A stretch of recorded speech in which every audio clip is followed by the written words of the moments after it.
नमस्कार दोस्तों, सर्वांग मोटिवेशन चैनल में आपका स्वागत है।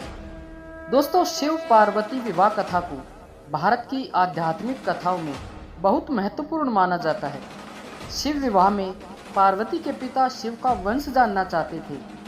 फिर शिव ने क्या जवाब दिया, ये जानेंगे आज की वीडियो में।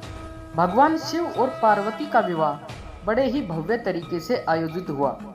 पार्वती की तरफ से कई सारे उच्च कुलों के राजा महाराजा और शाही रिश्तेदार इस शादी में शामिल हुए, लेकिन शिव की ओर से कोई रिश्तेदार नहीं था, क्योंकि वे किसी भी परिवार से ताल्लुक नहीं रखते थे।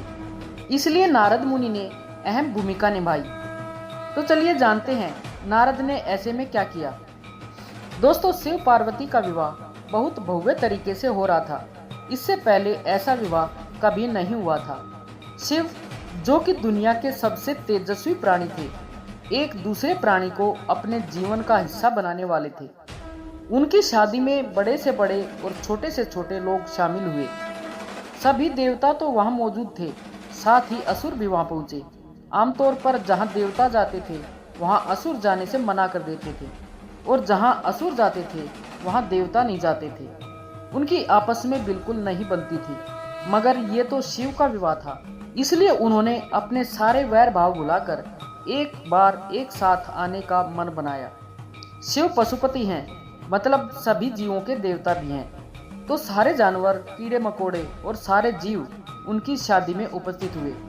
यहाँ तक कि भूत, पिशाच और विक्षिप्त लोग भी उनके विवाह में मेहमान बनकर पहुंचे। ये एक शाही शादी थी, एक राजकुमारी की शादी हो रही थी, इसलिए विवाह समारोह से पहले एक अहम समारोह होना था। वर वधू दोनों की वंशावली घोषित की जानी थी। एक राजा के लिए उसकी वंशावली सबसे अहम चीज होती है, जो उसके जीवन का गौरव होता है। तो पार्वती की वंशावली का खूब बखान धूमधाम से किया गया। ये कुछ देर तक चलता रहा। आखिरकार उन्होंने अपने वंश के गौरव का बखान खत्म किया तो वे उस ओर मुड़े जिधर वर शिव बैठे थे। सभी अतिथि इंतजार करने लगे कि वर की ओर से कोई उठकर शिव के वंश के गौरव के बारे में बोलेगा, मगर किसी ने एक शब्द भी नहीं कहा। वधू का परिवार ताज्जुब करने लगा, क्या उसके खानदान में कोई ऐसा नहीं है जो खड़े होकर उसके वंश की महानता के बारे में बता सके।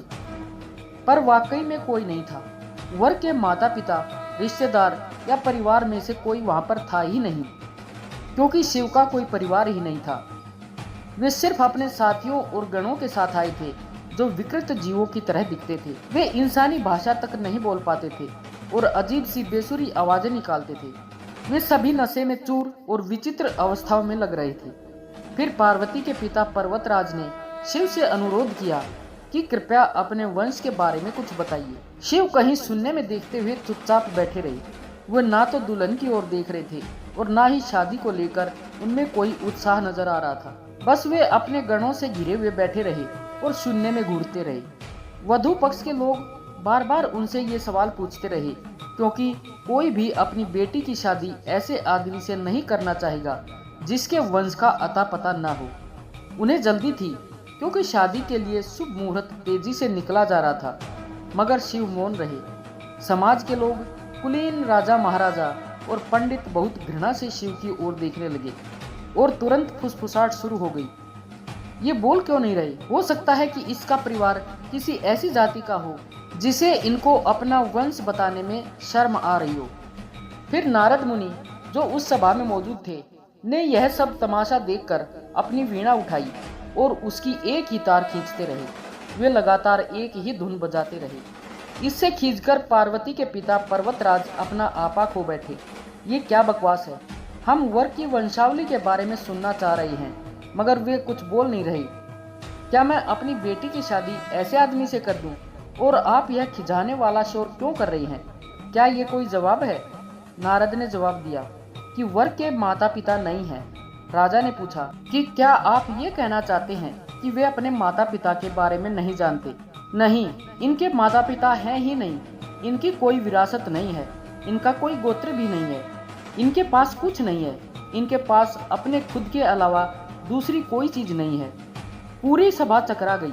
पर्वतराज ने कहा कि हम ऐसे लोगों को जानते हैं जो अपने पिता या माता के बारे में नहीं जानते। ऐसी दुर्भाग्यपूर्ण स्थिति हो सकती है, मगर हर कोई किसी न किसी से जन्मा है। ऐसा कैसे हो सकता है कि किसी का कोई पिता या माँ ही ना हो? नारद ने जवाब दिया कि क्योंकि ये स्वयंभू है, इन्होंने खुद की रचना की है। इनके ना तो पिता हैं ना माता हैं, इनका ना कोई वंश है न परिवार है। ये किसी परंपरा से ताल्लुक नहीं रखते और ना ही इनके पास कोई राज्य है। इनका ना तो कोई गोत्र है और ना कोई नक्षत्र है, ना कोई भाग्यशाली तारा इनकी रक्षा करता है। ये इन सब चीज़ों से परे हैं।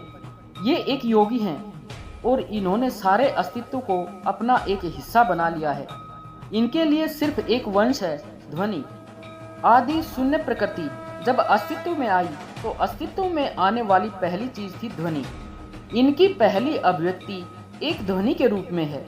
ये सबसे पहले एक ध्वनि के रूप में प्रकट हुए, उससे पहले ये कुछ नहीं थे। यही वजह है कि मैं ये तार खींच रहा हूँ। दोस्तों, आशा है कि इस कहानी से आपको काफ़ी ज्ञान मिला होगा। कृपया अपने सुझाव कमेंट में अवश्य लिखें और अगर आपको वीडियो अच्छी लगी हो तो वीडियो को लाइक व शेयर करें और चैनल को सब्सक्राइब करना ना भूलें। धन्यवाद। ओम नमः शिवाय।